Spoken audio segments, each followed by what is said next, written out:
Hello to all my friends. Welcome to Sequoia National Park.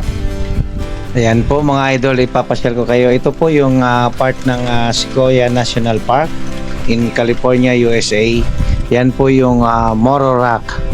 Ito po yung isang landmark dito sa Sequoia na talagang overlooking na po. Makikita mo at iba't ibang mga kabundukan.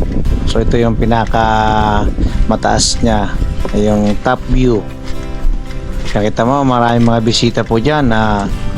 Yan po ay open always. Nakita mo mga kagandahan ng mga view. Ayan, kita mo ang maraming kapunuan pa yan. So maganda yung timing natin ng pagpunta dyan. Ayan, hindi masyadong matao kasi pag talagang peak season yan, talagang puno yan, halos nakapila sila dyan. So napakaswerte natin. Dito muna ako unang namasyal at yan bago ako mag-start ng hike papuntang Mount Whitney. Kaya salamat na marami guys sa aking mga video sa panonood nyo po. Abangan nyo po, marami pa yan mga idol. Thank you so much. I love you all. Bye bye.